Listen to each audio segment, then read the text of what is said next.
Bom dia, cada uma e a cada um. Muitíssimo obrigado por terem vindo num sábado pela manhã. Eu sou Ari Plonsky, vice-diretor do Instituto de Estudos Avançados da Universidade de São Paulo. À minha esquerda está a professora Ângela Dannemann, que é a superintendente da Fundação Itaú Social, parceira da Universidade de São Paulo e do IEA nessa empreitada, vamos chamá-lo assim. À minha direita está o professor Nilson Machado, que ele representa aqui o grupo de professores, que eu já vou daqui a um pouquinho nominar, e que iniciou no ano passado uma série de seminários sobre educação básica que convergiram numa proposta de formação, ação, e que se materializou graças à parceria da Fundação Itaú Social, a quem eu novamente agradeço. A relação da Universidade de São Paulo com a educação básica, ela vem de antes da própria criação da universidade. Por brevidade, eu apenas menciono o professor Fernando de Azevedo. Em 1932, o professor Fernando de Azevedo foi o relator e o primeiro signatário do Manifesto dos Pioneiros da Educação Nova. Em 1933, comprometido com a inovação e educação, e já na função de diretor-geral do Departamento de Educação de São Paulo, o professor Fernando de Azevedo foi responsável pelo Código de Educação. E, na sequência, ele foi o relator na Assembleia Legislativa do Estado de São Paulo do anteprojeto e depois do projeto de decreto-lei que criou a nossa universidade. No Instituto de Estudos Brasileiros, que fica um pouquinho abaixo aqui também do prédio onde nós estamos, há um conjunto, um acervo importante, 16 mil documentos sobre a trajetória do professor Fernando, e todos esses momentos importantes de criação da universidade e da sua conexão com a preocupação de formação humana e a importância, então, do ensino público e de professores e professoras está materializado nesse acervo. Poucas palavras, vocês evidentemente não precisam ouvir a importância da educação básica, a importância da formação de dirigentes, professores, professoras para a educação, estão aqui porque sabem dessa importância. Então, eu gostaria apenas de, reiterando o agradecimento pela vossa presença, expressar algumas, gratidões específicas, começando pela parceria da Fundação Itaú Social, na pessoa da Ângela, também a Patrícia, a Juliana, a Denise, eu acho que tem mais alguém da equipe aqui? Acho que não. Então, são as que estão aqui presentes. Eu queria agradecer em particular a energia, a disposição de contribuir para que aquilo que vinha, então, desde antes da própria criação da Universidade de São Paulo, como fazer com que a educação efetivamente melhore, como valorizar as pessoas-chave do processo educacional, que são professores, professoras e dirigentes, se materialize, quais são, acho que talvez o professor Nilson comente, quais são as verdadeiras questões da educação básica no país e não aquelas que às vezes são colocadas, mas de maneira algo, enfim, que desviam do que são os problemas corretos ao grupo que gerou essa iniciativa, inicialmente o próprio professor Nilson Machado, o professor Eli Ganem, o professor Hélio Dias, a professora, querida professora Ivone Mascarenhas, que vem lá do nosso campus de São Carlos, a Helena Singer, o Francisco Cordão, o Luiz Carlos Menezes, meu amigo de outros carnavais, desde a época dos anos 90 da SECAI, quando nossos cabelos e barbas eram um pouquinho mais escuros. Queria reconhecer e agradecer enormemente a presença da professora Bernadette Gatti, que até pouco tempo era presidente do nosso Conselho Estadual de Educação. É uma honra tê-la aqui conosco. Eu agradeço também a equipe do Instituto de Estudos Avançados, que segura a peteca, a Sandra, que vocês encontraram lá fora, com a ajuda da Mairê. Nós estamos sendo gravados e transmitidos também em linha, e aí, graças à competência do Jorge e do Sérgio, e o apoio do pessoal aqui da FEFELESH, nossa Faculdade de Filosofia, Letras e Ciências Humanas, agradeço muito especialmente ao professor Garrido, chefe do Departamento de História, a sessão deste anfiteatro, Nicolau Shevchenko. De fato, vamos dizer assim, nos últimos dias, né, quando a gente se deu conta que havia uma demanda superior à capacidade do auditório, e conversando com o Itaú Social, a orientação a que nós chegamos é que não deveríamos, vamos dizer assim, barrar, né, os primeiros 125 entram e depois, paciência, aceitamos todo mundo, e, portanto, a bola ficou com a gente, felizmente conseguimos, então, colocá-la para frente. Finalmente, não posso me furtar de registrar que nós estamos realizando este evento inicial e essa série agora de eventos, né, no âmbito da Cátedra Educação Básica do Instituto de Estudos Avançados, junto com a Fundação Itaú Social, num momento particularmente difícil e doloroso da educação. Difícil pelo que nós estamos vendo que acontece em Brasília, em geral, e no Ministério da Educação em particular, e me dispenso de comentários adicionais, e doloroso pelo episódio que aconteceu há pouquíssimos dias em Suzano. Então, eu me permito solicitar, mesmo sem que nós levantemos, pedir um minuto de silêncio em respeito à memória daqueles jovens e professoras e pessoas, não é? Nossos concidadãos, concidadãs, que nos deixaram de uma maneira trágica por conta de maluquices que são muito complicadas.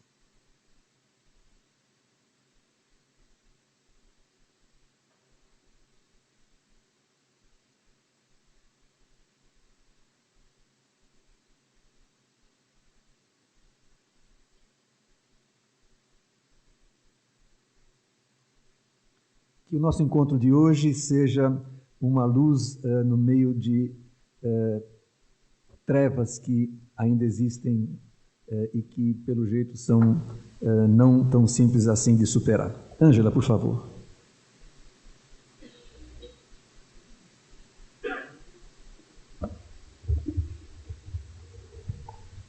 Está funcionando? Tá.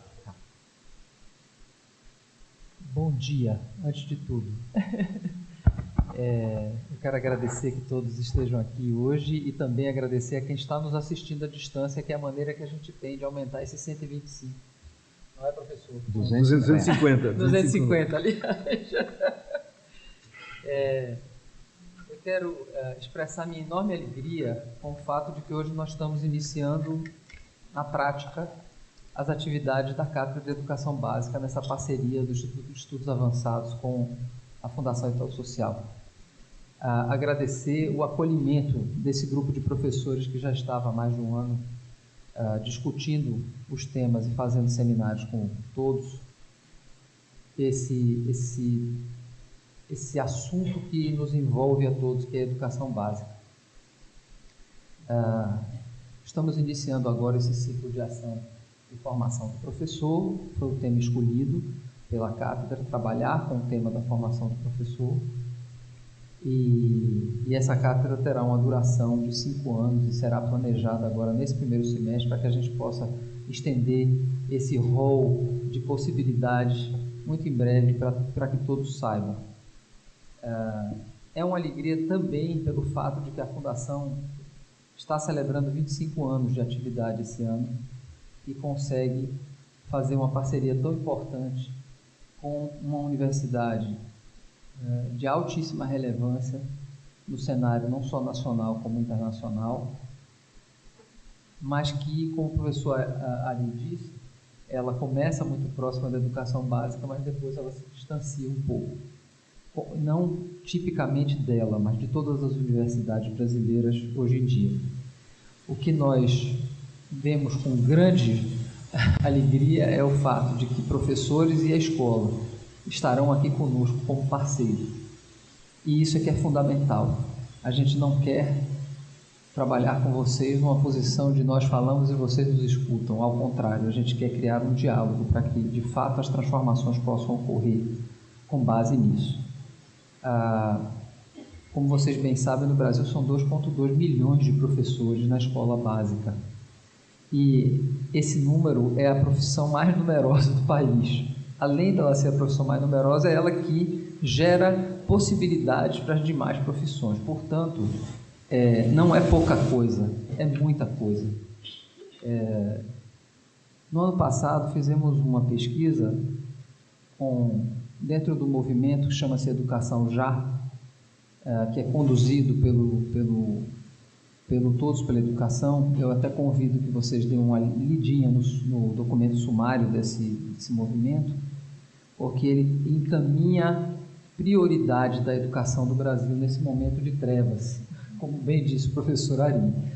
É um documento que foi gerado por mais de 80 pessoas, é suprapartidário, ele não tem viés, a princípio, de espécie alguma. A gente não pode dizer que não tem nenhum, porque o ser humano é enviesado, seja ele de que natureza for, né? Mas vale uma leitura.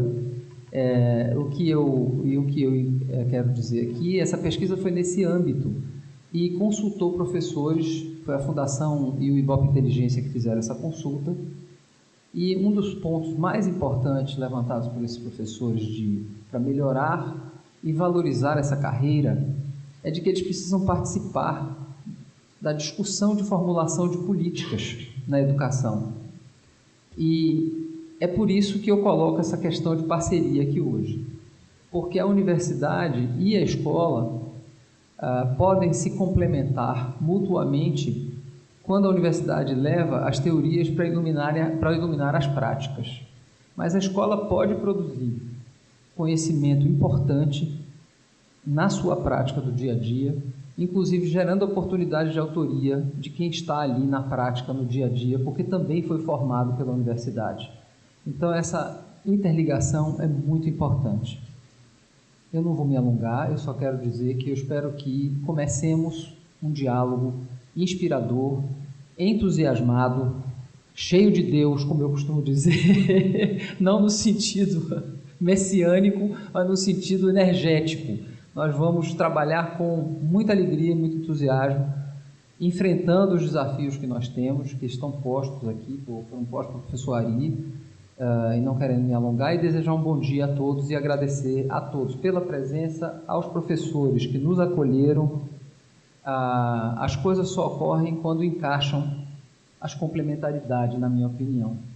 Então, a gente se complementa e a gente convida a que mais pessoas estejam conosco nesse passo que se inicia hoje. Bom dia.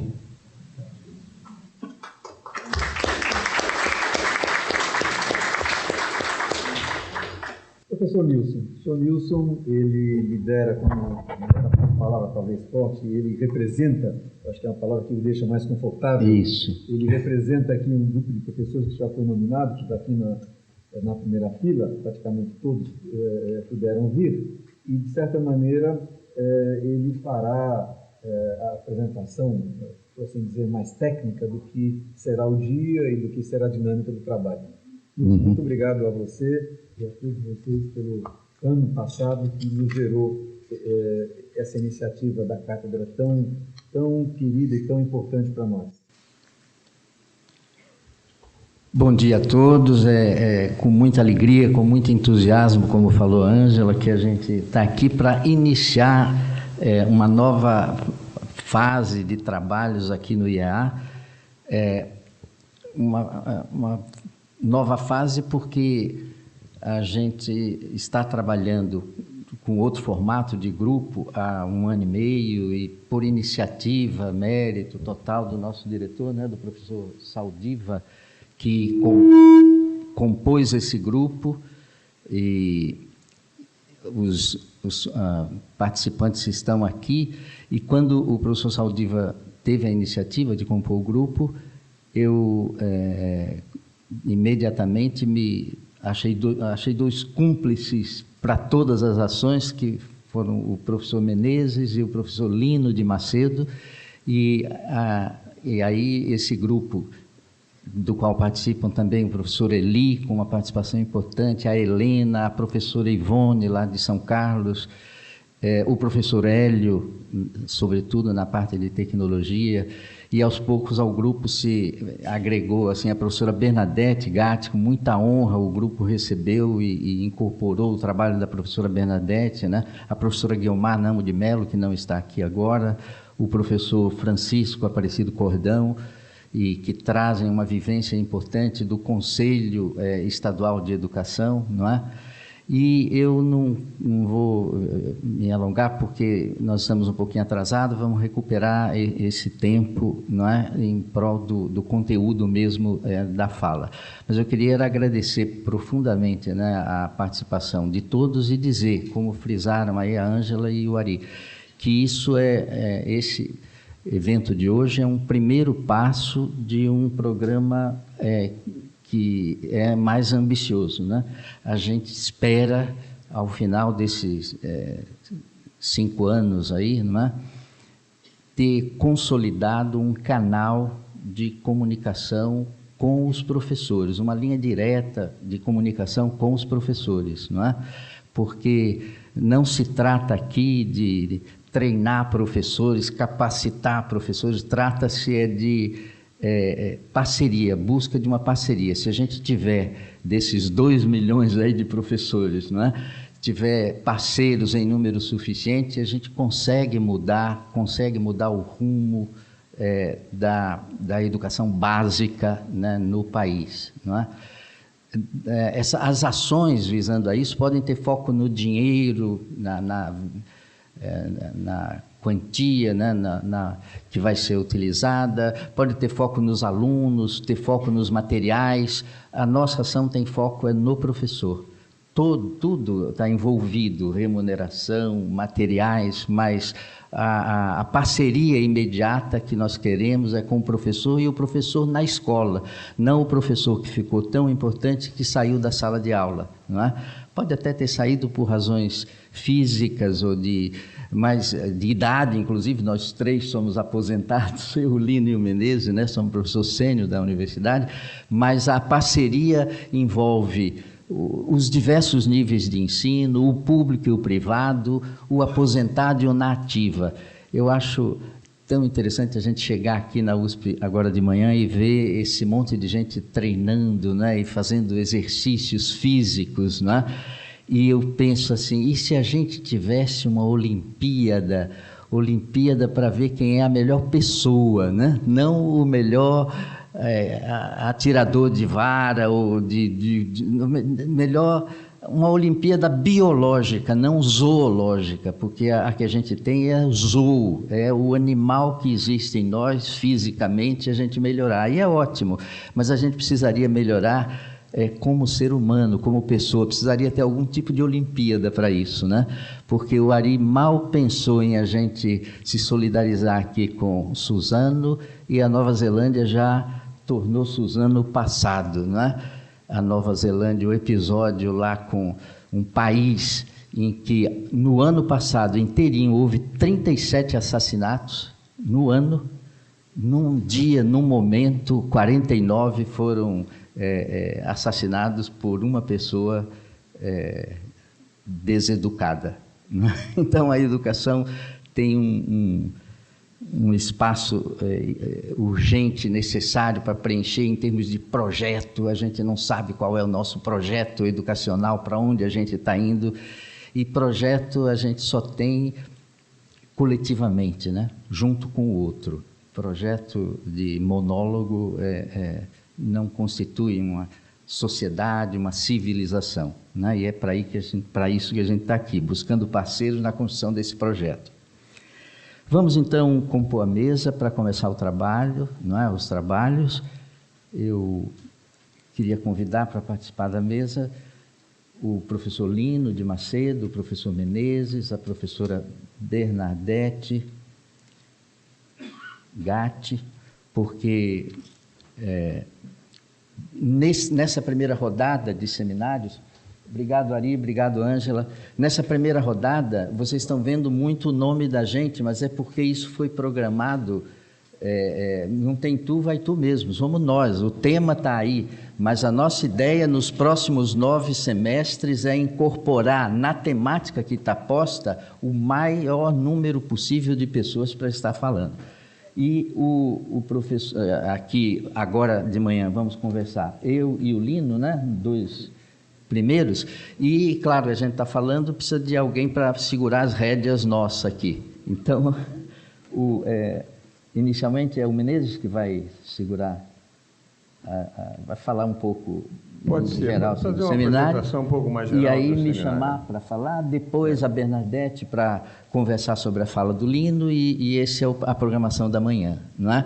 Nós vamos falar sobre a ideia de profissionalismo, o Lino vai falar sobre a ideia de competência, sempre pensando no professor, profissionalismo do professor, competência do professor. À tarde, temos mais 2 falas do Eli e do Menezes sobre a ação profissional do professor, não é? O trabalho do professor como um profissional, e depois a Caroline da U Social, não é? Que vai falar no período da tarde, não é? Caroline Tavares, que vai falar sobre experiências inovadoras, experiências interessantes na formação do professor, não é? A atratividade da carreira docente é o título geral, né? Repito, isso é o primeiro seminário, haverá um por mês, assim, março, abril, maio, nesse primeiro semestre. Cada um desses temas vai gerar um texto e um vídeo. A gente tem já aqui os profissionais que são responsáveis por isso, o Rodrigo, que está ali com a equipe deles, e cada uma das falas incorporada com o debate, porque o tempo do debate é igualzinho ao tempo da fala, não é? Vai ser transformado num texto, um pequeno texto, mas um texto norteador, né? E um vídeo, que é outra linguagem, um vídeo de no máximo 15 minutos, porque a gente não consegue a atenção de uma pessoa, assim, em geral, para 80 minutos não dá, né? Mas de no máximo 15 minutos. Esses produtos vão ser feitos ao longo do primeiro semestre, na mesma medida, na mesma medida em que a gente vai estar planejando os 9 semestres seguintes, não é? Com a participação de vocês. Obrigado. Menezes, apresentando o dia. Obrigado. A primeira coisa que eu queria dizer a vocês é que vocês não são o nosso público-alvo. Vocês são os nossos parceiros. A própria organização dos seminários, em que nós temos a parte do tempo para as falas e uma parte expressiva do tempo para o debate e para a discussão, expressa isso.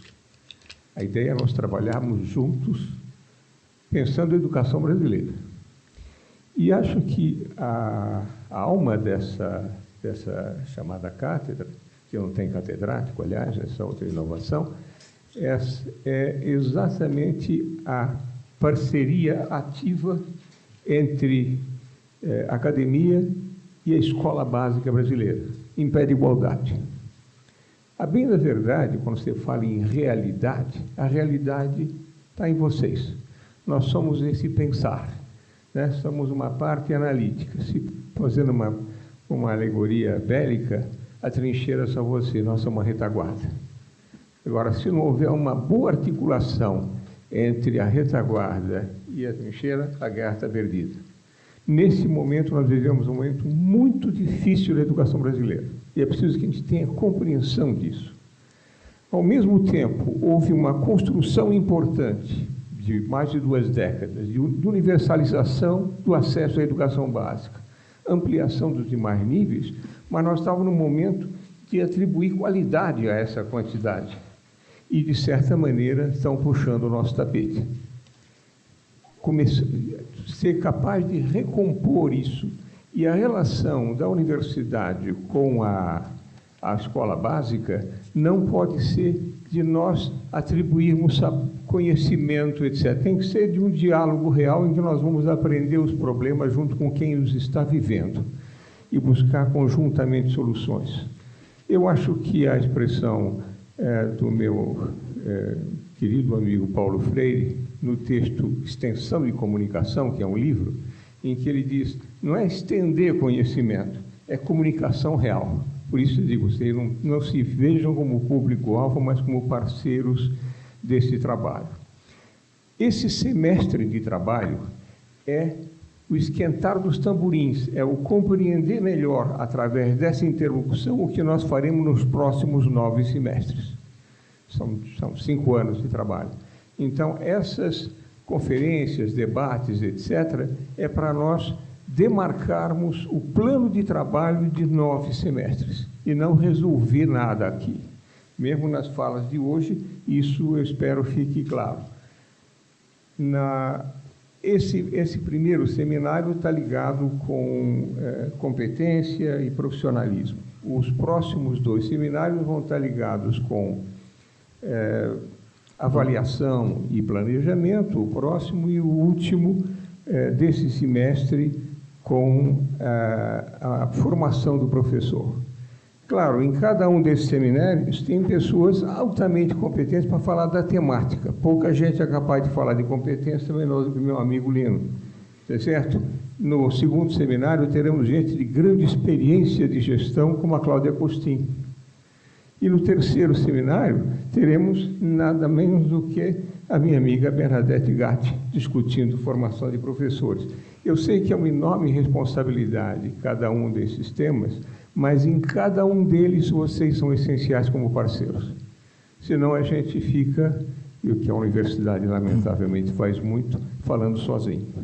Tá certo? Nós temos que romper essa lamentável tradição do sabido que deita a sabedoria nos demais, essa ideia de extensão que não é a nossa ideia de comunicação. Eu estou um pouco me alongando, já paro aqui, mas para dar ideia de qual é o nosso trabalho. E eu gostaria que vocês se investissem dessa responsabilidade, dessa corresponsabilidade nesse trabalho, e a ideia de que vocês têm nesse caderninho, em cada página, um espaço para anotações, é para essa construção paralela que vocês farão. Não é simplesmente para anotar aquilo que nós dissemos, mesmo porque isso não é necessário, vai estar tudo nos sites, vai estar tudo acessado, o que for dito vai depois estar sintetizado num vídeo de 15 minutos e num texto de umas tantas páginas. Então, não precisa anotar. As anotações aí são das suas ideias, da contribuição para o nosso trabalho conjunto. Muito obrigado.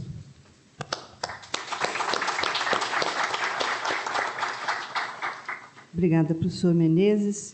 Meu papel aqui é de controlar o tempo dos outros. Não sei se vocês perceberam eu olhando para o Menezes.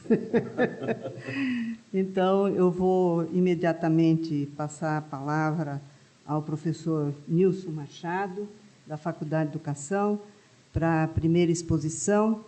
E gostaríamos que vocês encarassem essa exposição como uma provocaçãozinha, mas a palavra de vocês, depois das 2 exposições aqui, vai ser muito, muito, muito importante, porque é a partir daí que nós vamos reencaminhar reflexões conjuntas que depois poderão suscitar materiais interessantes naquilo que nos toca, que é tentar influir na melhoria da educação básica, porque, apesar de nós termos incluído a maioria da população no início da escolarização, a trajetória da escolarização nesse país é muito triste, na medida em que 20% das nossas crianças não terminam o ensino fundamental. E que, dos que terminam, uma parte não vai para o ensino médio, e dos que vão, 51% não terminam o ensino médio. Às vezes a gente tem a impressão que o volume é grande de quem está aqui, quem está na universidade, mas não é, porque nós temos 208 milhões de habitantes. Então, temos que ter consciência disso. Então, vou passar a palavra. Ele está me indicando aqui algumas coisas para eu falar, com licença. Não, é só sobre o modo de interagir, sobre de fazer modo, as perguntas. Né? Bom, estamos ao vivo, acho que já Isso. foi anunciado, gravando. E aí, a gentileza seguinte, que as perguntas sejam feitas por escrito nas papeletas disponibilizadas. E a pessoa deverá se identificar, nome e instituição, para que a gente possa dar os créditos autorais das questões. E que coloquem os seus celulares no modo silencioso, por favor. Quer dizer, alguma urgência vocês percebam no vibrador, né? Quanto ao público online, as perguntas podem ser enviadas para o endereço do Instituto de Altos Estudos da USP, que é iearesponde@usp.br. iearesponde@usp.br, que serão respondidas posteriormente. O vídeo e as fotos, o vídeo que vai ser produzido de 15 minutos, né, deste dia, o vídeo e as fotos estarão disponíveis na mediateca do IEA dentro de 7 dias corridos. E o endereço é www.iea.usp.br/mediateca. Bom, dando início, então, à primeira exposição, passo a palavra ao professor Nilson Machado. Se tivesse um microfone, eu preferia andar do que ficar sentado. Tem um microfone?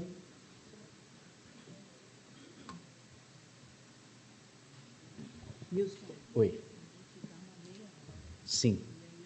Aí você me avisa, por favor. Gente, eu queria começar essa série de conversas entre nós, chamando a atenção para a ideia de profissionalismo e do profissional professor, não é? A ideia de profissionalismo, ela está bifurcada hoje, quando se fala de profissão ou de profissionalizante, ensino profissionalizante. Ensino profissionalizante, não é disso que nós vamos falar, não é?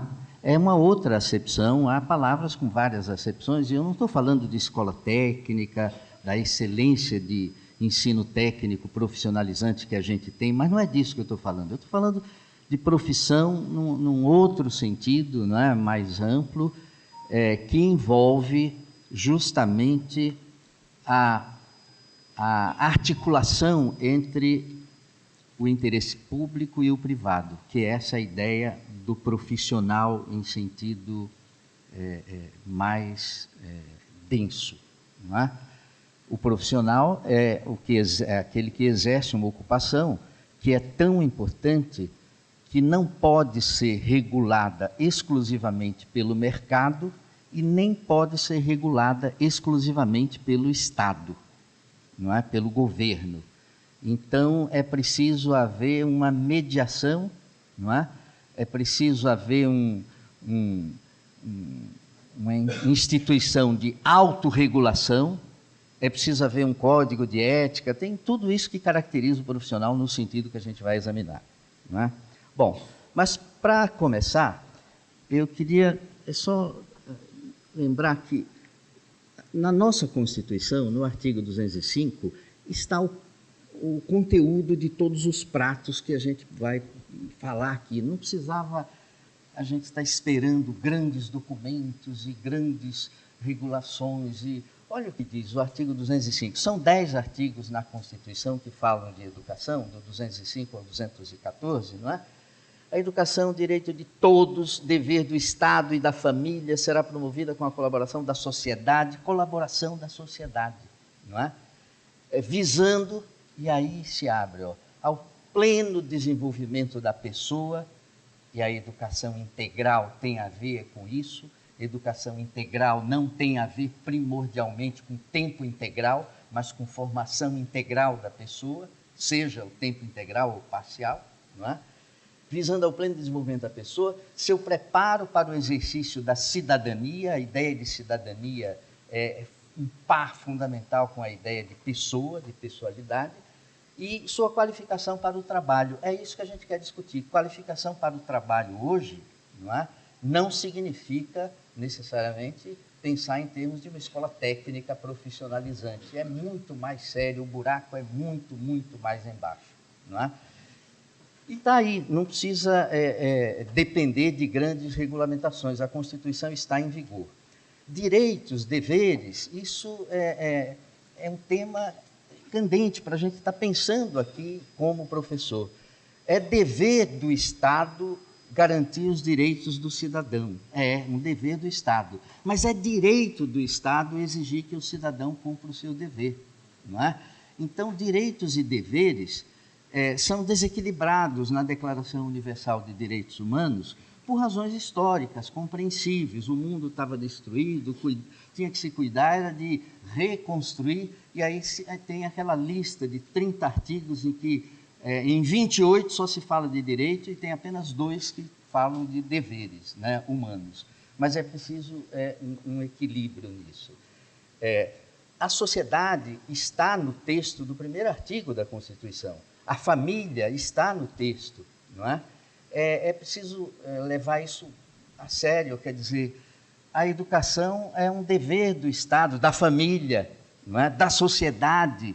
É esse o sentido maior de a gente estar insistindo tanto na tecla do mutirão. Nós precisamos partir para essa ação, não é? Sem a pretensão de conhecer as soluções de todos os problemas, não é? Mas com a consciência de que não é verdade que a educação no país é uma porcaria. Não é verdade. Não é verdade mesmo. Onde quer que você vá, você encontra experiências interessantes, ricas, não é? Falta gestão, falta organização, falta somar esforços, juntar esforços. E falta também, naturalmente, um sentido de diversidade, que também está no artigo seguinte da Constituição. Se diz assim, a educação terá que ser trabalhada nas escolas, com a pluralidade de princípios, pluralidade de visões pedagógicas, não é? Não é o caso de a gente pensar em unificar isso daí, há um modo de fazer. É terrível essa pretensão de que há um modo de fazer a coisa certa e o resto a gente tem que jogar fora, não é? Bom, a pessoa e a pessoalidade e a cidadania, que são temas que aparecem no texto do artigo, veja, todos os que estamos aqui somos iguais. Somos iguais como cidadãos, iguais perante a lei. A cidadania trata desses âmbitos da lei, da norma, para regular a vida em sociedade. Mas todos que estamos aqui somos diferentes. Somos diferentes como pessoas. Temos projetos diferentes, pessoais, não é? E igualdade e diferença não brigam, não brigam. A gente quer a igualdade naquilo que é fundamental, a igualdade no exercício da cidadania, e respeitadas as normas que regulam a atuação entre nós queremos mais o livre-arbítrio, fazer algo, não porque é explicitamente permitido, não fazer algo porque é explicitamente permitido ou deixar de fazer porque é explicitamente proibido. Nós queremos liberdade, né? O livre-arbítrio respeitada, garantida o exercício da cidadania. E essa ideia de formação para o mundo do trabalho é a coisa mais séria que a gente tem para tratar na educação hoje. Porque, e não é essa história de ensino técnico, profissional, não é isso, é assim, o conhecimento hoje é o principal fator de produção. O principal fator de produção não é mais terra, mão de obra, matéria-prima, é o conhecimento, não é? A economia é a economia do conhecimento. E como é que está se tratando o conhecimento? Está se tratando o conhecimento como se fosse uma mercadoria em sentido industrial. E não funciona. E não funciona não é porque é pecado, não é uma questão religiosa. Não, não funciona porque não funciona a contabilidade do conhecimento. Porque o conhecimento é um ativo, é um bem que eu dou, vendo, troco e não fico sem. Como é que se faz a contabilidade disso? Hoje no mundo eu arrisco dizer que não se sabe nem calcular o PIB de cada país. Não se sabe mais por conta da entrada do conhecimento. Porque a produção está num país, a distribuição está no outro, a venda está no outro. Onde é que entra isso daí? Não é? Os Estados Unidos são o maior PIB do mundo? São, mas também não são, dependendo de como a gente faz a conta. Dependendo de como se faz a conta, a China já passou um tempão, não é? Se vê a paridade do poder de compra. Então, as questões relativas ao conhecimento invadiram o universo da economia, só que a gente tem muito mais economista falando de educação do que educador, professor falando de economia. Não é? E é preciso equilibrar esse jogo aí. Bom, não custa só a gente recordar que nós estamos falando no âmbito político, né? Cidadão, pessoa, essa distinção, mas a política se faz na sociedade, nem tudo que se faz na sociedade é política, mas toda política se faz dentro, assim, né, na sociedade. O Estado é uma parte da política, nem tudo que é política do Estado, não é? E o governo é um pedaço do Estado, né? O governo muda e o Estado permanece aí. E nós estamos brigando naquela raiazinha ali, cidadão, pessoa, nesse espaço aí, entre cidadania e pessoalidade. O cidadão, a palavra vem de cidade, vem de civitate, né? Cidade, polis em grego, né? Que é a mesma coisa. Então, da origem, cidadão e político é a mesma palavra, não é? O habitante da polis que tem direitos, deveres, que é regulado por norma. Não é?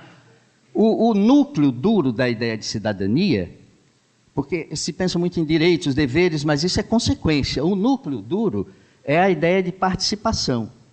Não é?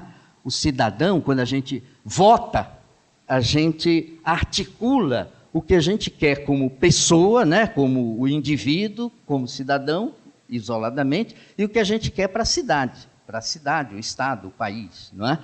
A articulação é no nível dos projetos, para onde a gente está indo, e, sobretudo, no nível dos valores, porque projetos sem valores podem ser coisas monstruosas. Não é? Você tem projetos maravilhosos e valores corrompidos. Não é? As metas de um projeto são sustentadas por uma arquitetura de valores. Os âmbitos da cidadania são o âmbito econômico, claro, tem que ser regulado por norma, senão isso vira uma selva. Não é?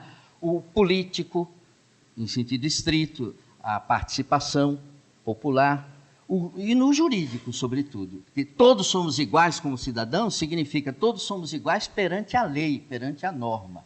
Não é? Em outros sentidos, não. E a vida não é só coisa regulada por norma, né? A vida engloba muita coisa que não é regulada por norma, né? Normas explícitas. Essas coisas, além do que é regulado por normas, é que compõem esse âmbito da pessoa. Não é? Pessoa já é outra etimologia, persona, que era a máscara que os atores usavam no teatro, a máscara, não é? Então, rapidamente, a gente se constitui como pessoa representando papéis. Não é? Todos nós somos um feixe de papéis. Você já nasce representando um papel. Todo mundo nasce representando um papel. É o filho de fulano, ou de fulana, né? Filho de, é o primeiro papel na família.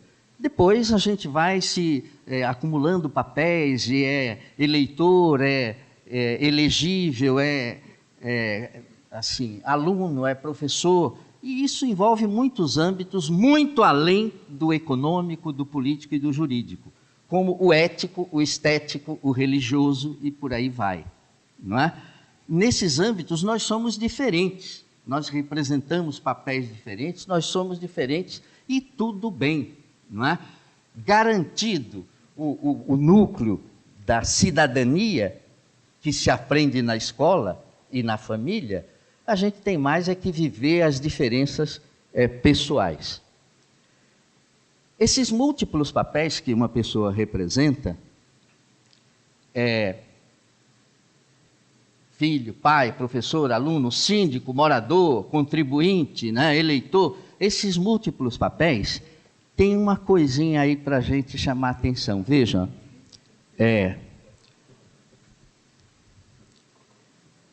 há um discurso muito sedutor do protagonismo. É preciso ser protagonista, o aluno tem que ser protagonista, o professor tem que ser protagonista, não sei quem tem que ser protagonista.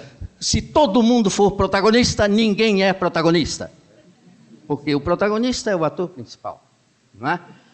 Então, a gente só é protagonista o tempo todo para a mãe da gente, dependendo da gente e dependendo da mãe, não é? Fora disso, às vezes a gente é protagonista, às vezes a gente é coadjuvante, às vezes a gente é um figurante num projeto e a gente está ali fazendo a figuração e feliz de estar ajudando um pouquinho, né, como figurante, não é? Então, a formação de uma pessoa não é a formação de um protagonista para o que der e vier. Uma pessoa bem formada é uma pessoa que representa bem os papéis que lhe cabem. Quando ele é protagonista, ele dá o máximo. Quando é figurante, dá o máximo. Devia ter Oscar de figurante também. De coadjuvante tem, de figurante ainda não, mas vamos propor. Aí tem uma pequena diferença para se levar em consideração. A gente é esse feixe de papéis como pessoa, né? Isso é importante, mas a gente é mais do que esse feixe de papéis. Há em cada pessoa um fundo insubornável onde o valor da pessoa está ali, não é? Você encontra uma pessoa na rua, vai à Secretaria da Educação às vezes, a pessoa dormiu ali, sujeira e tudo mais. Do ponto de vista dos papéis sociais que ela representa, ali não tem nada, e ali tem uma pessoa, não é? Ali existe uma pessoa, não é? Aí é a gente pensar assim numa pessoa, não como uma cebola, mas como uma alcachofra. A cebola é um monte de cascas, né, que são os papéis que a gente representa, mas quando se tira casca por casca, papel por papel, sobra o quê? Lágrimas. Não é? Não sobra nada. A cebola é um feixe de cascas. Agora, a alcachofra, você vai tirando um papel, tirando outro papel, e o que sobra é o melhor da alcachofra, né? O miolo, né? Esse fundo da pessoa que, por maltratada que seja, por desrespeitada que seja, ali há uma pessoa, não é? Então, o discurso dos papéis também precisa levar isso em consideração. Agora, entrando no ponto que nos interessa, que a Bernadette já está olhando, porque já passaram 15 minutos, né? Veja, o profissionalismo. No senso comum, hoje, da palavra profissionalismo, estão esses cursos profissionalizantes, né?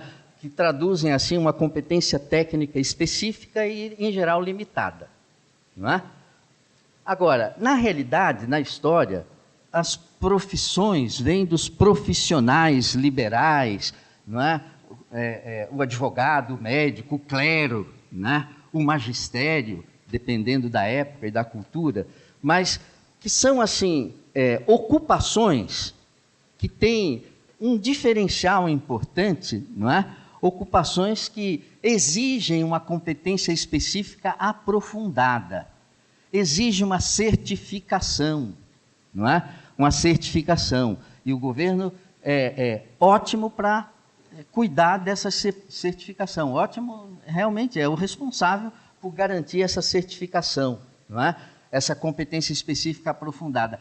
Mas não para aí. Esse é o problema, não é? Não basta a competência técnica específica para garantir um bom profissional. Você pode ser um profissional médico, assim, extremamente competente do ponto de vista técnico e ser um mau caráter, não é? Então, não precisa citar exemplo, mas a gente lembra, né, de exemplo da mídia, né?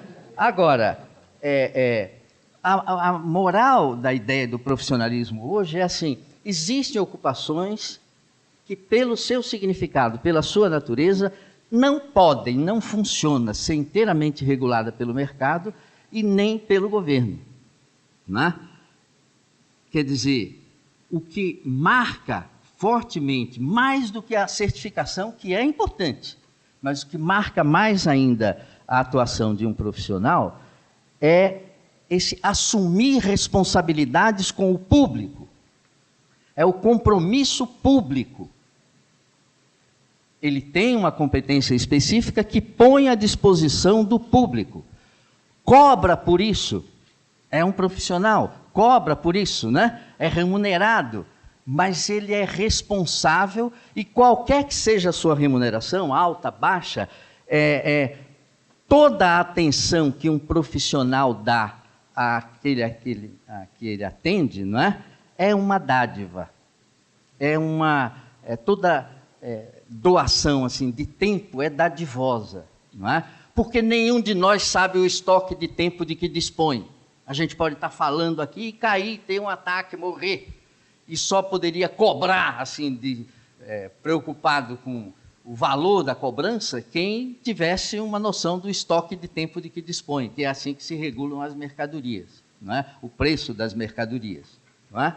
Então, essa responsabilidade é que se assume. Então, você pode desempenhar uma ocupação em que você não está preocupado com isso. Você está preocupado em cuidar do seu serviço e ir para frente, e o governo que não atrapalhe muito e por aí. Tudo bem, mas uma ocupação dessa não é exatamente, em sentido próprio, uma profissão, não é? Imagine um bombeiro, e a gente tem tido tantos episódios aí tristes com o bombeiro em ação, um bombeiro que fosse regulado, né, a sua atuação pela quantidade de incêndio ou de tragédia que ele atende. Então ele, opa, hoje morreu tanta gente, assim, desabou não sei o quê, que bom, eu vou ter muito trabalho, eu vou poder cobrar. Não é essa a ideia, não é? O profissional tem uma competência comprometida. Agora, esse compromisso, ele não vem graciosamente. Esse compromisso, ele decorre da autorregulação, de um profissional assumir a responsabilidade como corporação, não é? Como grupo de trabalhadores, não é? Assumir a responsabilidade na realização do projeto que se busca, né? Ter consciência e participar dos projetos, dos valores. Estamos nessa, estamos aqui convidando para a gente compor um grupo e vestir uma camisa de um projeto, não é? E esse compromisso com esse projeto necessita, não é, para funcionar, de instituições de autorregulações, instituições que medeiem a relação entre o Estado e o mercado, não é? Essas instituições, por exemplo, no caso do direito, a OAB é uma instituição desse tipo. A OAB não discute salário de advogado, não discute salário, né? O salário é sindicato, é outro departamento. Mas a OAB regula o exercício profissional, não é? O exercício profissional tem códigos de ética e de comportamento. Essas instituições de autorregulação não são instituições governamentais. E nem é uma padaria ou um boteco que se abre para ganhar dinheiro. São instituições que têm outro tipo de compromisso. Nós precisamos ativar nossas instituições de autorregulação no magistério, não é? Na educação. Teoricamente, e a Bernadette me corrige e passo a palavra para ela com todo prazer, mas teoricamente os conselhos devem exercer essa função, não é? Conselho Nacional de Educação, Conselho Estadual, Conselhos Municipais, eles deveriam ter essa função. Só que, certo ou errado, a gente muitas vezes pensa no Conselho como órgãos do governo, como se fosse um órgão do governo, né? E simbolicamente até, quer dizer, é só um simbólico, não é um fato, mas o fato de o Conselho funcionar dentro da Secretaria de Educação induz simbolicamente a uma dependência, quando na realidade esse Conselho, como instrumento de autorregulação, tem que ser maior do que a Secretaria, não é? Incluindo público, privado e tudo mais. De qualquer forma, isso é um assunto para a gente debater nas perguntas aí, mas o fato é que o compromisso vem da responsabilidade por se autogerir, não é? E aí, eu já caminhando para concluir, eu diria, ó, essa autorregulação é tão importante, não é, quanto a autonomia. Quando a gente fala do cidadão, está pensando na autonomia. A educação é a formação do cidadão, é a construção dessa autonomia. As crianças não nascem autônomas, né? Elas nascem anômalas, assim, com anomia, sem regra, né? E é preciso, heteronomamente, quer dizer, que alguém de fora construa, há um processo de construção da autonomia. E o cidadão, quer dizer, a educação básica é condição de possibilidade da vida num regime democrático, a educação básica, não é? Porque é a construção dessa autonomia como pessoa, não é? De cumprir as regras e de saber que tem regras, a ideia de direitos e deveres. O correspondente a isso, na relação entre o público e o privado, é que é o profissionalismo, né? O profissional, assim como o cidadão é a articulação entre o individual e o coletivo, não é? O profissional nasce dessa articulação entre o público e o privado. E aí a autonomia vira uma autorregulação, né? Que é um instrumento da construção. Pois bem, claro que nós estamos falando de um wishful thinking, de uma coisa desejosa, que a realidade atropela isso, não é? E é preciso entender como é que isso funciona na realidade. E o profissionalismo costuma ter 4 cascas de banana muito frequentes na derrapagem. Uma casca de banana muito frequente é o tecnicismo. O tecnicismo é assim, eu acreditar que basta a competência técnica para ser um bom profissional. Claro que não basta a competência técnica, mas às vezes a mídia alimenta isso. Um jornal publica assim, de um crime hediondo feito com requintes de crueldade, o jornal diz assim, isso é coisa de profissional. Pô, dói no meu ouvido, né? Como coisa de profissional? O cara é um assassino, matou 10 com um tiro só. Eita, cara competente, né? Não é competente, né? Não, quer dizer, o profissionalismo não se traduz nessa competência técnica, no modo de fazer apenas. Isso é fundamental, mas é preciso compromisso, né? O desvio de pensar só na parte técnica, nos currículos, por exemplo, é um desvio. O amadorismo é outro desvio, né? E a nossa profissão, o magistério, padece às vezes, sofre desse desvio. Eu dou aula, eu gosto, é gostosinho eu dou aula, né? E a gente tem que gostar do que faz. Descubra uma coisa de que você gosta e você nunca mais vai trabalhar, né? Você vai fazer o que gosta. Tudo bem, mas tem que ter compromisso, porque o que é gostosinho, na hora que deixa de ser gostosinho, eu vou embora. Vou fazer outra coisa gostosinha em outro lugar. E o amadorismo não basta para pensar o profissional da educação. Aqui a gente sofre, o tempo está escuro, como o Menezes falou, o Ari, mas a gente faz escuro, mas eu canto, né? Dizia o Vandré, e a gente está aí esperando, né? Então o amadorismo não dá. O mercenarismo é outro desvio. O que é o mercê? É pagamento. O mercenarismo é paga, eu faço. Pagou bem, eu faço. Pagou mal, eu faço mal, né? E isso não dá, esse compromisso com o pagamento não vale na ideia de profissional, né? Temos que discutir salários, brigar por salários, mas é outra instância, não dá para misturar a estação. Não cabe a ideia de sabotagem para um profissional. Sabotagem, sabe o que é? Sabot é tamanco, em francês, e os trabalhadores, quando queriam fazer a greve, tiravam os tamancos, enfiavam nas engrenagens e parava tudo. Isso era sabotar, né? Quebrava a engrenagem, davam... Então, aí não dá para um professor sabotar, não dá para um médico sabotar. Não, mas o salário está péssimo, então vamos brigar, mas é outra luta, né? É outra instância. O compromisso independe disso, tem que depender disso, não é? E outro quarto desvio aí é o corporativismo. Corporativismo é assim, tá bom, temos que ter compromisso com os nossos coleguinhas, né? Compromisso com a corporação. E quando se fala de compromisso, é compromisso público, é compromisso com o público, não é? Esse é o profissional.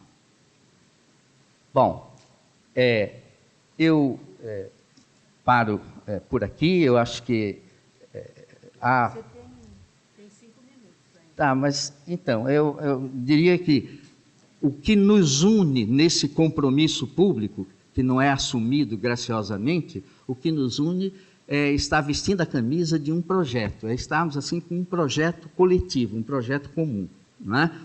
Projetos individuais, projetos no sentido de que são de uma pessoa e somente dela, eu não consigo enxergar um meu projeto que só me envolva. No mínimo, nenhum de nós, não é? Um projeto assim envolve família, mulher, filho, trabalho, né? Projeto é sempre coletivo, depende do âmbito aí, da amplitude, não é? E essa articulação entre o pessoal e o coletivo é que é a verdadeira ideia de cidadania, não é? Nós precisamos de articulação para construir um projeto educacional para o país. Nós temos projeto? Eu acho que não. Mas quando a gente acha que tem, é projeto nem de governo, é projeto de governante.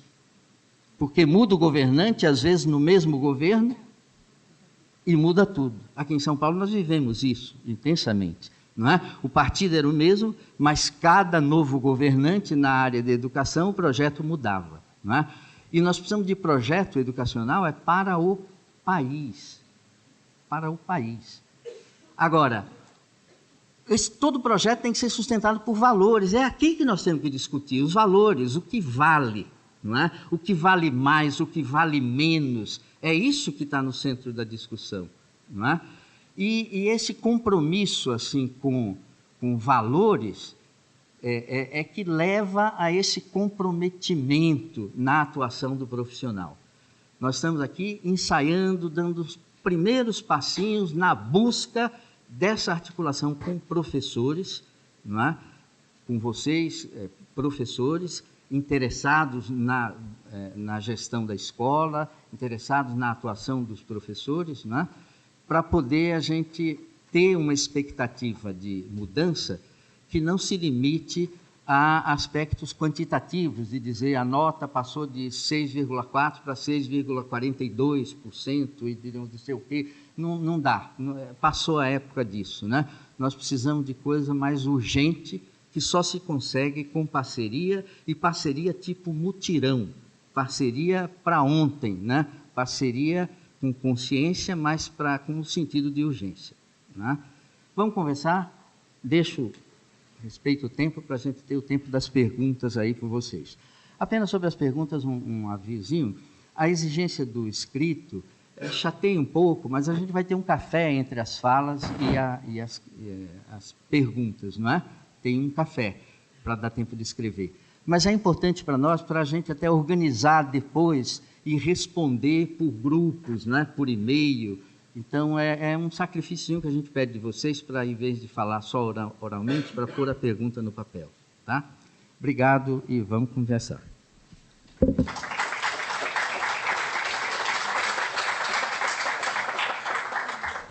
Eu passo a palavra agora para o professor Obrigada, Nilson. Lino, né? Agora é o professor Lino de Macedo. Carolina. Nilson, você sabe me mudar aqui? Sim, cadê o teu? Está aqui. Bom dia. Muito obrigado pela presença de vocês. Muito obrigado por terem doado um sábado para si mesmos e para nós todos.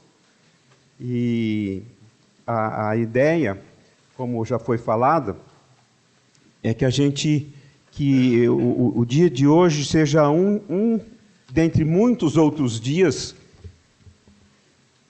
para uma ideia comum, não é? Da gente pensar sobre a formação do professor, sobre a utilidade que nós podemos ter para com vocês no âmbito das nossas possibilidades aqui. E o professor Nilson fez, como sempre, né, uma bela e instrutiva fala, reflexão a respeito da profissão do professor, e eu vou a minha conversa aqui vai ser sobre um recorte, obviamente sujeito à crítica e discordância, mas um recorte particular de um dos aspectos relacionados com o desafio de trabalhar como professor na sala de aula hoje. E eu sintetizo esse desafio ao desafio de como o professor, né, através do seu magistério, através das disciplinas que ele, da área de conhecimento, das disciplinas que ele ensina, dos seus recursos didáticos, etc., como é que o professor desenvolve competências nos seus alunos, nos termos em que isso está sendo desenhado, está sendo construído no mundo de hoje. E pode ser má leitura minha, mas o texto das competências aprovado pelo Conselho Nacional de Educação, em vigor, etc., que é a Base Nacional Comum Curricular, apesar de ser um texto extenso, 600 páginas mais ou menos, ele fala sobre uma proposta de se desenvolver na educação básica a competência dos alunos para esse mundo de hoje, para esse mundo como está. Mas no texto não se fala sobre o que o professor faz para desenvolver as competências nos alunos. E é sobre isso que eu queria falar com vocês. Não é? Quer dizer, a pergunta é essa: como é que um professor, né, no dia a dia do seu magistério, como é que ele planeja, como é que ele escolhe recursos didáticos, materiais didáticos, propõe problemas, questões, etc. Como é que ele dá aulas, como é que ele ensina, como é que ele avalia, como é que ele promove o desenvolvimento de competências nos seus alunos, como é que ele se forma, que tipo de literatura ele lê, que coisas ele busca para, quem sabe, se inspirar, para poder, quem sabe, melhorar o seu trabalho, etc., visando aquilo que, independentemente da leitura que nós façamos dela, independentemente das críticas que nós façamos dela, está posto como uma referência nacional para todos nós, que é o desenvolvimento de competências no âmbito da educação básica, né, como um trabalho que se espera dos professores, em particular, né, no âmbito da aula, dos gestores, dos coordenadores pedagógicos, dos supervisores de ensino, dos gestores públicos, né, dos secretários, dos ministros, etc., e como se faz isso. Então, na verdade, em síntese, esse é o conteúdo da minha reflexão aqui com vocês, né? Como, né, enfrentar esse desafio, né, em sendo um professor que se comprometeu, que aceitou, né, dentro da sua leitura, dentro da sua crítica, essa ideia que o Conselho Nacional de Educação, que o governo propõe como a nossa principal referência no futuro, né? Então, eu pensei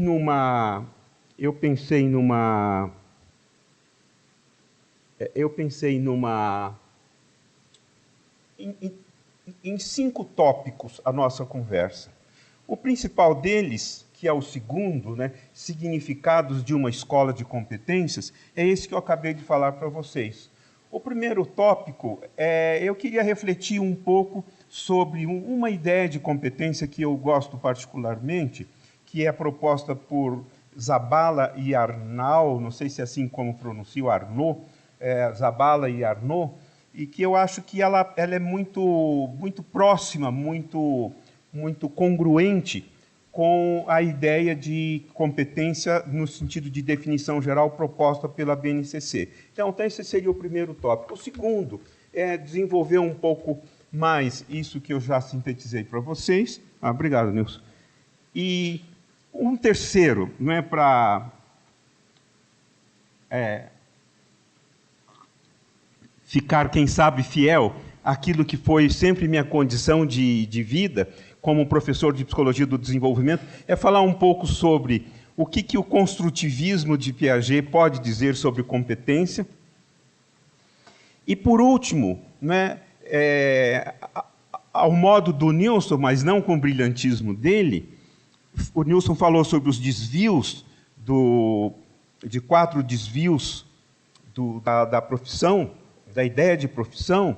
Eu queria falar um pouco sobre os perigos, né, de nós fazermos de uma leitura de competência algo que pode ser uma desgraça, algo ruim, doentio, seja para a própria pessoa, seja para a sociedade como um todo, né? E por último, eu queria dizer para vocês os textos que eu escrevi, ou que eu li recentemente sobre o tema, e que me ajudaram a pensar as coisas que eu vou dizer aqui para vocês, que eu estou dizendo. E se alguém achar que pode ser útil, então eu sugiro como leitura, porque, na verdade, como foi dito, nós estamos aqui num momento de iniciar algo que a gente espera tenha continuidade. Inclusive, eu gostaria de ter a felicidade de ver todos vocês, como mínimo, no nosso próximo ciclo de palestras, que vai acontecer no dia 13 de abril. No dia 13 de abril, num sábado também. Tomara que vocês queiram vir, possam vir, e que hoje estimule vocês a fazerem isso. Bom, então, esse livro do Zabala e Arnaud, eu gosto muito dele, sabe? O livro se chama Como Aprender e Ensinar Competências. E ele se apoia numa tríade que eu acho muito interessante, né? Você pensar o aspecto cognitivo, né? De conhecimento, né? As competências que nós desenvolvemos na escola são competências relativas ao conhecimento, enquanto procedimento, enquanto conteúdo, enquanto formas de raciocínio, enfim, conhecimento no seu sentido amplo, procedimentos no sentido de um fazer, né, de um saber fazer, de algo técnico no sentido que com arte, com carinho e com domínio você saiba fazer, né? Nesse sentido, a escola nem sempre ela é muito ativa, né, pelo menos do ponto de vista dos alunos, né? E o terceiro, que é algo que hoje se fala muito, e nas competências se fala nisso, que é o que se chama de desenvolvimento socioemocional, atitudes, valores, não é? Ou seja, essa tríade, né? Conhecimento, valores, socioafetividade e o fazer, né? O fazer nesse sentido de que a vida supõe fazeres, e fazeres que, em princípio, sejam bem-sucedidos na perspectiva das intenções, na perspectiva daquilo que vale a pena, né, para nós e para todos ao mesmo tempo, de preferência. Então, o Arnaud e Zabala, né, eles definem competência. Bom, vocês têm, a exemplo do Nilson, eu também pus essa apresentação, vocês a têm também na pasta de vocês, então, quem sabe ela possa servir de material de inspiração para vocês pensarem sobre o tema aí junto comigo, né? Então, o Zabala e Arnaud, eles colocam perguntas que eles respondem, e eu vou simplesmente ler, porque depois eu queria retomar isso na perspectiva da BNCC com mais calma, e eu só peço que vocês prestem atenção no que eles dizem, para depois a gente, quem sabe, traçar algum paralelo com a proposta da BNCC brasileira, né? Então, o que é competência? É capacidade ou habilidade, né? Se vocês olharem no dicionário, habilidade é sinônimo de competência, mas competência é sinônimo de habilidade, mas habilidade não é sinônimo de competência. Isso tem bastante coisa. Para quê? Para realizar tarefas, para atuar frente a situações diversas. Ou seja, então pede-se que a gente tenha competência ou desenvolva competências para realizar tarefas, para enfrentar situações na complexidade que cada situação hoje tem, né? De que forma? De forma eficaz, né? A vida não é uma tentativa. A vida não é um fracasso. A vida é um... A vida é um... Não importa os limites que nós temos, as nossas limitações, a vida, na verdade, é um sucesso, né? A criança mais comprometida, o velho mais comprometido, o adulto mais comprometido, se ele continua vivo, é porque algo dentro dele, né, está sendo capaz de vencer a morte. A morte que é o nosso destino, até porque, sem a nossa morte, os nossos irmãos vivos, seres vivos, não teriam condição de terem o seu lugar também na Terra. Então, onde ser competente? Num contexto, né? Por exemplo, eu estou agora, né, num limite de 30 minutos, tentando falar para vocês, ou falando para vocês, e tentando oferecer o melhor de mim em favor desse tema, sobre esse tema. Vou ser bem-sucedido? Quer dizer, esse é o meu desejo, mas, né, nunca se sabe, né? É preciso que você se exponha e tenha essa disponibilidade para oferecer o melhor de si nas circunstâncias em que você realiza, porque competência tem a ver com esse requisito, com esse critério, né? Por meio de quê? Pela mobilização de atitudes, habilidades e conhecimentos. Nesse ponto, eu queria falar sobre mobilizar, né? Nós, professores, estamos acostumados, e no melhor dos sentidos, com o termo mediação. De fato, o professor é um mediador, porque através da sua fala, da sua presença, do seu comportamento, né, das suas atitudes, através dos recursos que ele utiliza, através de, enfim, do seu magistério, ele se comporta como o B, que faz com que o A de aluno, se encontre com o C do conhecimento, em todos os seus sentidos, né? E a ideia na escola é de que, sem essa mediação, né, A nunca encontraria C, e entendendo por C um conhecimento do aluno melhor do que aquele que ele já tinha sem a intervenção do professor, né? Essa é a ideia de mediação, de transcendência, de transmissão, de recursos e tal. Só que, na ideia de competências, né, o professor Nilson tem escritos muito lindos sobre esse ponto. É muito interessante isso, né, porque a palavra forte não é mediação, é mobilização. Mobilização, do ponto de vista etimológico, quer dizer pôr em movimento, né? Eu não posso respirar pelo outro, eu não posso aprender pelo outro, eu não posso ser pelo outro, por impossível. Mas eu posso, se eu tiver competência para isso, se eu tiver desejo disso, se eu souber fazer isto, eu posso, quem sabe, mobilizá-lo para coisas que têm valia para ele, para a sua vida, para que ele possa ser, quem sabe, o melhor de si mesmo em favor dele, em favor dos outros e da natureza e do mundo, né? Então, nós, professores, eu diria, não sabemos ainda, nem temos muitas vezes recursos para mobilizar o aluno para coisas que têm um valor de aprendizagem e desenvolvimento para ele.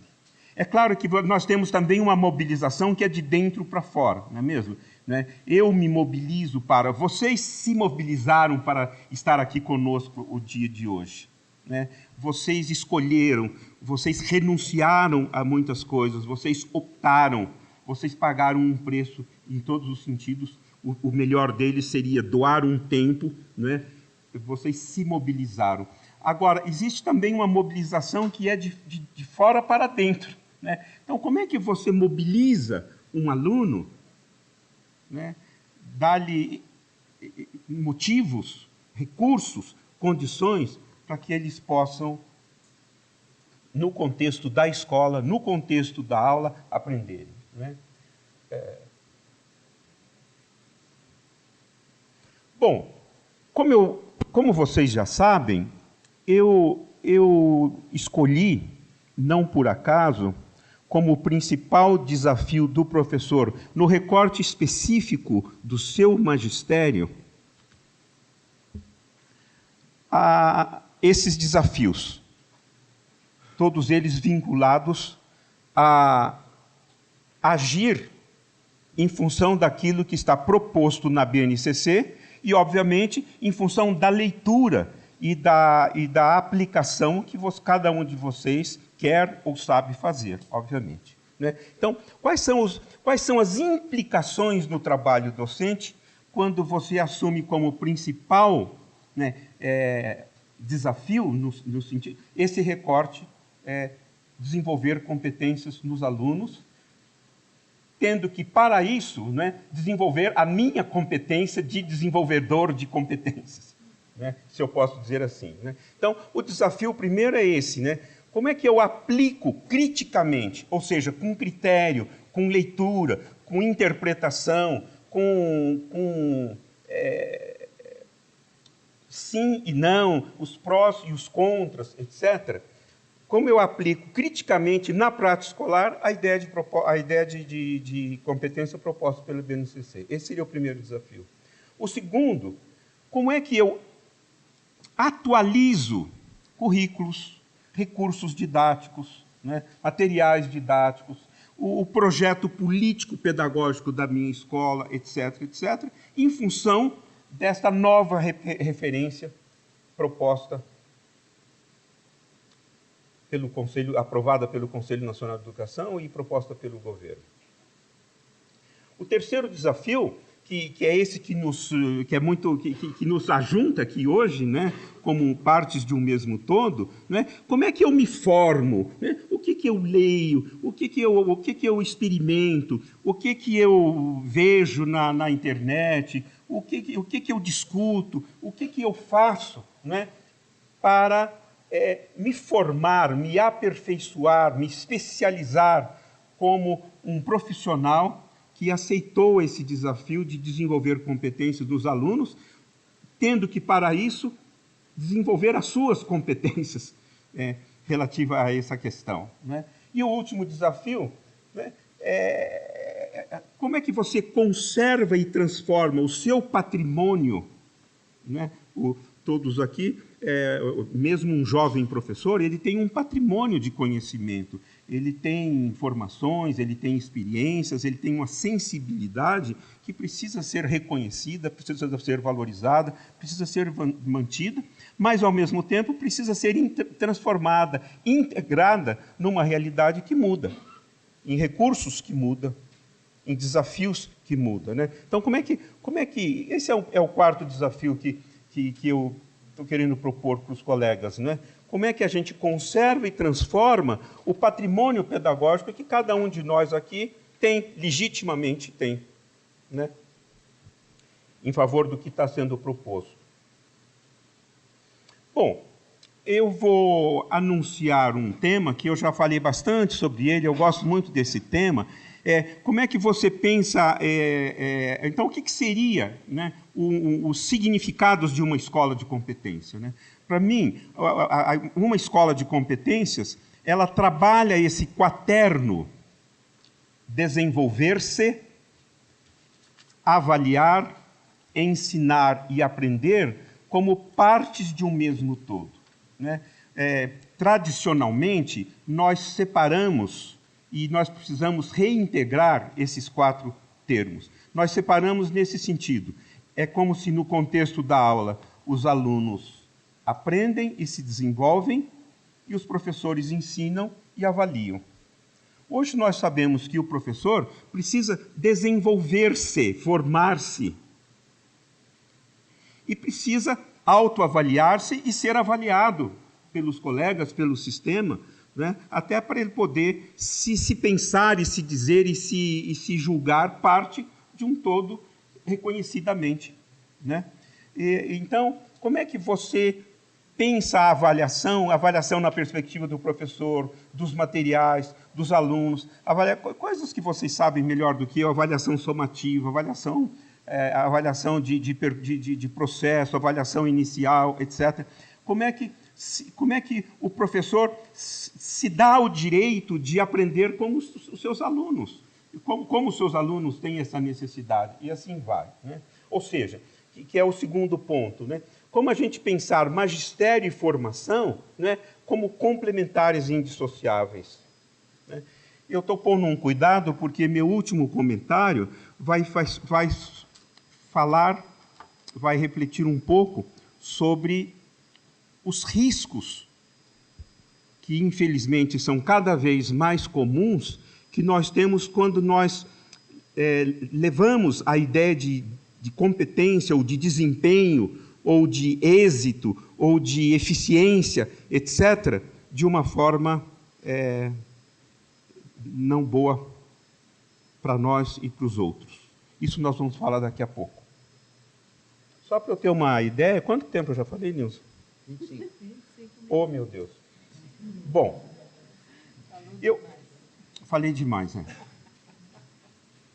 Então, eu vou escolher alguns comentários, gente. O professor Nilson falou muito de direitos na perspectiva de deveres, né? E, de fato, quando nós pensamos no adulto, direitos implicam em deveres e em responsabilidades. Só que eu, como professor de Psicologia do Desenvolvimento, queria fazer algo que é complementar a isso, que não nega isso, mas muda o jeito de pensar. Na BNCC, se fala muito em direitos de aprendizagem. Quando nós pensamos direitos na perspectiva das crianças, e na perspectiva dos professores também, neste sentido que eu vou falar, direitos não implicam em deveres, mas implicam em necessidades, né? As crianças têm direitos de aprendizagem porque elas têm necessidades de desenvolvimento, elas têm necessidades de aprendizagem, porque, como o professor Nilson disse, elas não nascem sabendo. Então, como é que eu penso direito na perspectiva de necessidade? Ou seja, aquilo que, se não acontecer, gera contradição. O professor tem necessidades de aperfeiçoamento, necessidades de formação, até para que ele cumpra muito bem os seus deveres profissionais, né? Sobre o desenvolvimento integral eu não vou comentar. Mobilização. Bom,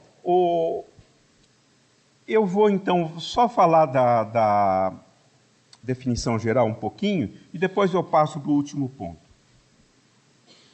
Então, vejam vocês, olha que compromisso que nós, professores, temos se a gente for levar a sério, né, com responsabilidade, aquilo que é proposto como definição geral de competências para a BNCC. Vejam vocês, mobilização de conhecimentos, entendendo por conhecimentos procedimentos, conceitos, mobilização de habilidades, habilidades práticas, habilidades cognitivas, habilidades socioemocionais, mobilização de valores, para o quê, né? Para o quê? Para resolver demandas da vida complexa, para resolver demandas complexas da vida cotidiana, né? Viver é cada vez mais difícil e complexo, no pleno exercício da cidadania e do mundo do trabalho.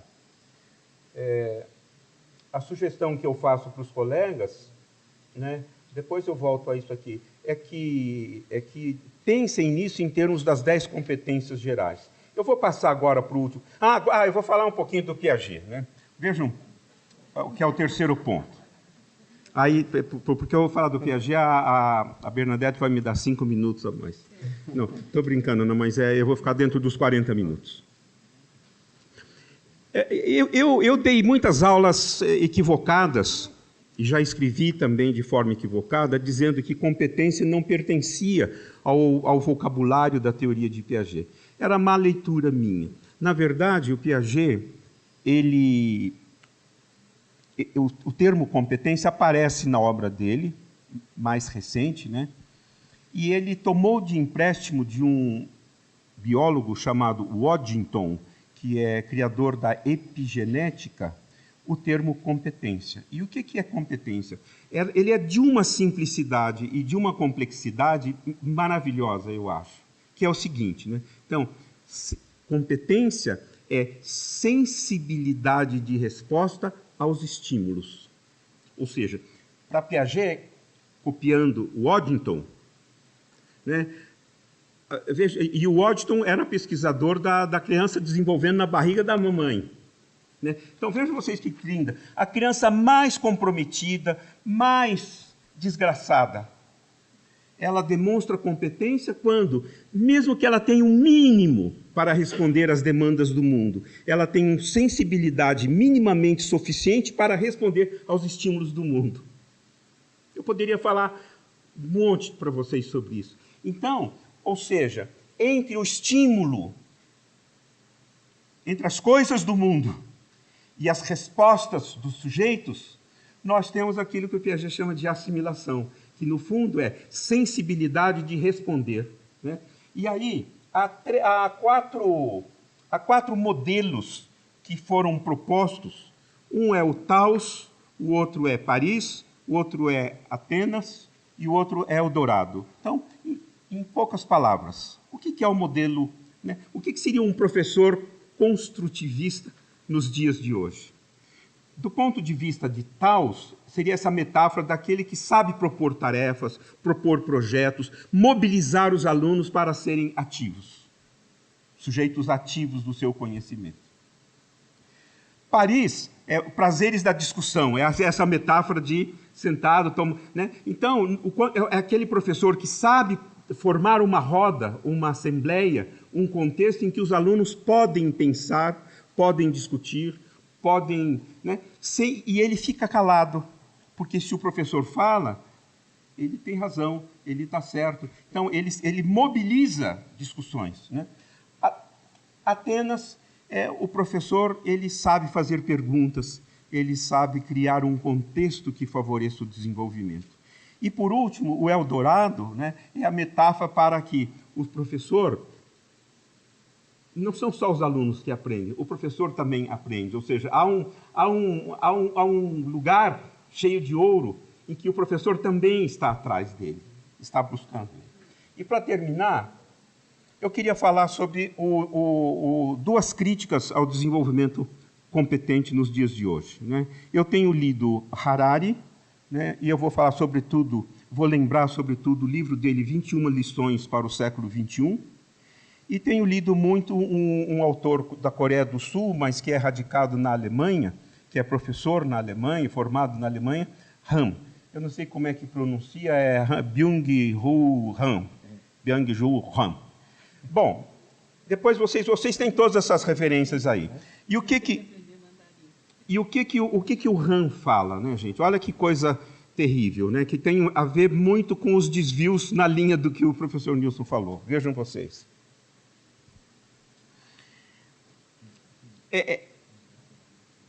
Depressão, burnout, cardiopatias, obesidade, loucura, suicídio,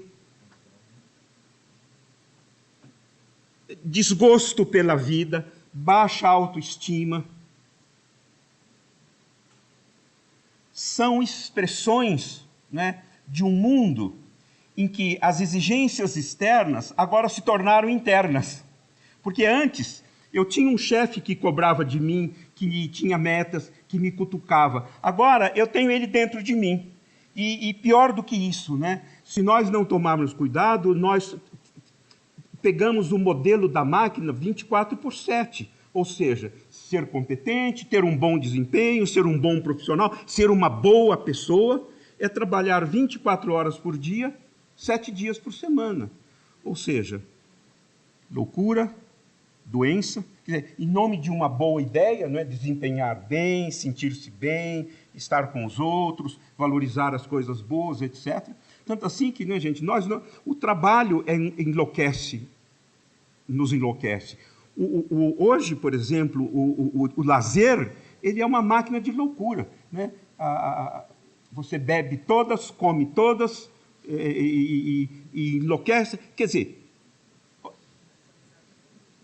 se você pega a ideia de competência na sua positividade apenas acriticamente, né, você se faz exigências que, ao invés, né, de torná-lo alguém, como diz a competência 8, 9, 10, que tem autocuidado, autorrespeito, self-government, autonomia, etc., etc., enlouquece. E esse autor tem um livro muito interessante que fala sobre a sociedade do cansaço, né? Quer dizer, o homem do século XXI é um homem cansado, né? Exaurido, doente, louco, insensato.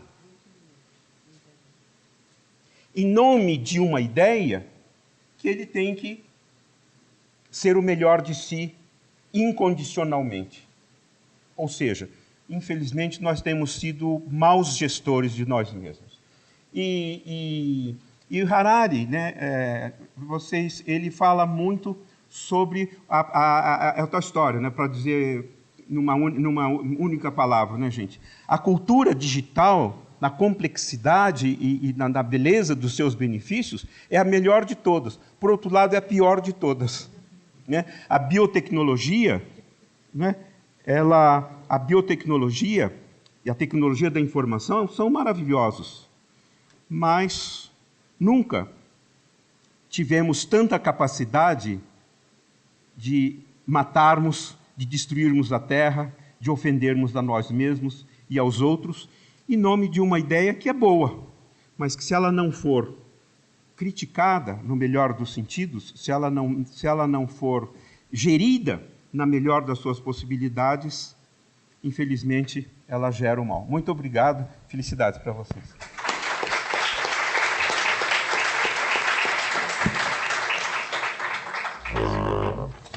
Muito obrigada, professor Lino. Só para dar duas palavras, eu acho que aqui as questões que foram colocadas, a ideia de profissionalismo, né, que foi exposta e problematizada pelo professor Nilson, que implica valores e compromissos, que se integram às formas de ação. Nós estamos, muitas vezes, separando as coisas. Mas valores e compromissos se integram a formas de ação.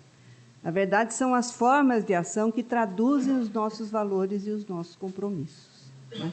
E essa integração ela é mais do que necessária para nós, professores, que a essência do nosso trabalho são as relações pedagógicas, né? E acho que é disso que se tratou aqui a manhã inteira, porque essas relações pedagógicas que integram, tá certo, valores e compromisso com as pessoas, né, em seus contextos, né, elas exigem, sim, que nós desenvolvamos comunicações. E essas comunicações, elas implicam capacidades, habilidades, porque elas não são qualquer comunicação. Não é uma conversa de bar, não é uma conversa de amigos. É uma relação de pessoas numa sala de aula, nas escolas, com uma finalidade e com um sentido, né? O sentido é uma formação para a civilização humana.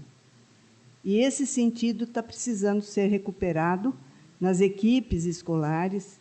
Acho que elas têm isso, mas é preciso sempre relembrar, sempre reautuar isto, porque a nossa alienação cotidiana é uma tragédia, mas ela é verdadeira, porque nós somos engolidos, né, por estas realidades que tomam a nossa vida e fazem com que nós tenhamos um ativismo constante, né, uma vida cheia de coisas, cheia de informações, de baques, de choques, e a gente fica desprovido desse espaço da comunicação, que não é só a comunicação na relação pedagógica com os nossos alunos, mas é a comunicação interpares, né, e a comunicação entre todo mundo, os gestores e toda a equipe escolar. Esse espaço da conversa, de estar junto, de ter trocas para dar sentido à escola, eu acho que ele precisa ser recuperado. Muito do que foi falado aqui tem a ver com essas questões. E, mais do que ninguém, vocês que estão lá na prática, né, sabem bem o que isso significa e como isso pode ter sentido. Nós vamos, então, interromper agora, vamos dar 20 minutos para um café, para escrever as questões, trazer problematizações, contar experiências, né, e questionar uma experiência. Enfim, a gente aguarda esse espaço, que é mais o espaço de vocês. Muito obrigada. Então, vamos ao cafezinho.